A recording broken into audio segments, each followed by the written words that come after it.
రంగారెడ్డి జిల్లా చెవెళ్ల పట్టణంలో రైతు రుణమాఫీపై ప్రభుత్వం దగా రైతు నిరసన దీక్షలో BRS party working president KTR, Maheshwaram మండల శాసనసభ్యులు సబితా ఇంద్రారెడ్డి, ఎమ్మెల్సీ పట్నం అవినాష్ రెడ్డి, దేశమల్ల ఆంజనేయుడు, ఉద్యమకారులు, ఇతర సీనియర్ నాయకులు పాల్గొని అనంతరం కేటీఆర్ మాట్లాడుతూ 2 లక్షల రుణమాఫీ చేస్తామని హామీ ఇచ్చి ఎందుకు చేయటం లేదు అని విరుచుకుపడ్డారు. మాట్లాడుతున్నారు కదా, అవన్నీ కేటీఆర్ గారు చెప్తారు. ఒక్క రంగారెడ్డి జిల్లాదే చెప్తాను, 2,80,000 మంది అప్పులు తీసుకున్నారు. కానీ వాళ్ళు మాఫీ చేసింది ఎంత తెలుసా? 75,000 మందికి. ఒక్క 75,000 మందికి మాఫీ అయ్యిందంటున్నారు. ఇంకా 3వ విడత కూడా పడలేదు, కానీ చూపిస్తున్నారు. ఓకే, బ్యాంకులో పోతే అది కూడా చూపిస్తలేరు, పడింది అంటున్నారు. అప్లికేషన్లు ఇవ్వండి అంటున్నారు. రైతు ఎక్కడ పోవాలని అర్థం కాదు. అగ్రికల్చర్ ఆఫీసర్ల దగ్గర పొమ్మంటున్నారు, బ్యాంకుల దగ్గర పొమ్మంటున్నారు. ఇంతకుముందు ఎప్పుడన్నా కేసీఆర్ 2 సార్లు రుణమాఫీ చేసిండు కదా, ఒక్క దగ్గర అప్లికేషన్ పెట్టుకున్నామా? ఒక్కరి దగ్గరికైనా పోయినామా? ఒక్కరికైనా దండం పెట్టినామా? బ్యాంకులో లేసి రుణమాఫీ చేసిన కేసీఆర్ గారు ఎక్కడ? తను ఈరోజు చేయనికి చేతగాక అప్లికేషన్లు పెట్టుండి ఆఫీసర్ల చుట్టూ తిరుగుండి అని మాట్లాడుతున్న రేవంత్ రెడ్డి ఎక్కడ? చూడండి, ఒక్కసారి ఆలోచించండి. ఈరోజు మా జర్నలిస్ట్ సోదరులు ఇక్కడే ఉన్నారు.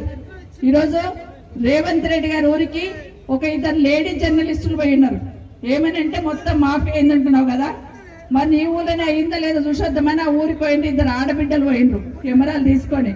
ఊళ్ళో అందరు చెప్తున్నారంట, బిడ్డ నాకు కాలేదు అని చెప్తా ఉంటే ఊర్లో ఉన్న కొంతమంది వచ్చి ఒక 50-60 మంది మగవాళ్ళు వచ్చి అసభ్యంగా ఆ మహిళా జర్నలిస్ట్ పట్ల ప్రవర్తించిన తీరు ఏదైతే ఉందో, నిజంగా సభ్య సమాజం తలదించుకునే విధంగా ముందు ఆ దాడిని ఖండిద్దాం.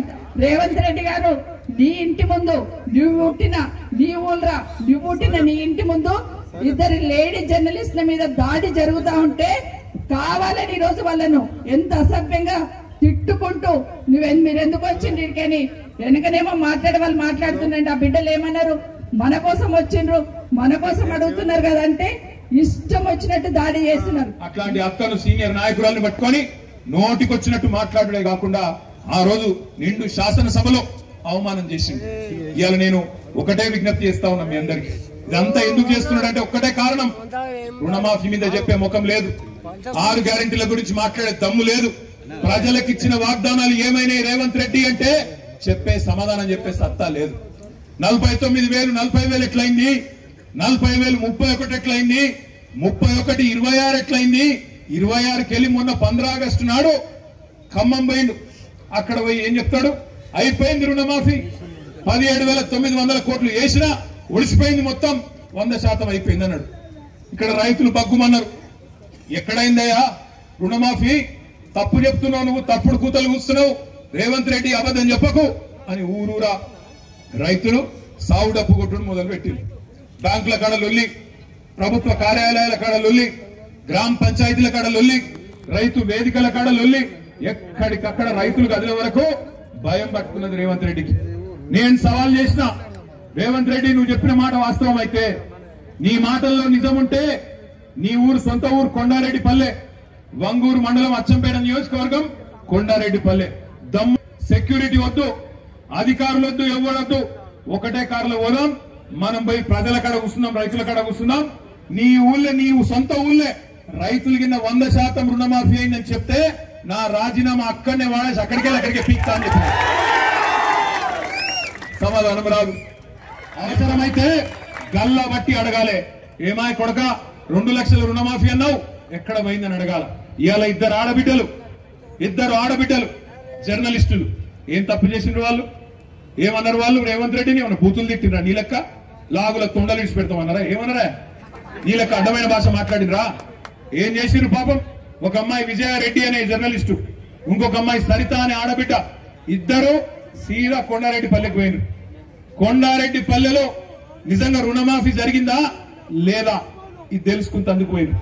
తెలుసుకుంటందుకు పోతే అక్కడ ఉండే కొంతమంది కాంగ్రెస్ గుండాలు వాళ్ళ మీద దాడి చేసి ఆడపిల్లలను కూడా చూడకుండా వాళ్ళను బురదలు నూకేసి వాళ్ళను కొట్టి రకరకాలుగా అసభ్యంగా ప్రవర్తించి కొండారెడ్డిపల్లిలో 2 ఆడబిడ్డలకు అవమానం చేసిండు. నేను అందుకే అడుగుతా ఉన్నా, ముఖ్యమంత్రి నీకు నిజంగా చిత్తశుద్ధి ఉంటే రేవంత్ రెడ్డి ఎందుకు భయపడుతున్నావు? విలేకరులు వాస్తవాలు బయట పెడితే ఎందుకు భయం అవుతున్నది?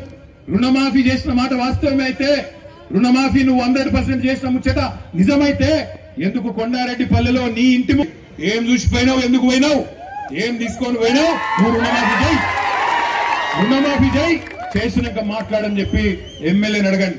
ఓట్లు ఎవరికి వేసినామో గవాళ్ళని అడగాలి, గవాళ్ళని నిలదీయాలి. అంతేగాని అధికారుల చుట్టూ తిరుగుర్రి, వీళ్ళ కాడికి పోన్రి, వాళ్ళ కాడికి పోన్రి, మనకేం తెలుసు వాళ్ళ కాడికి పోయేది.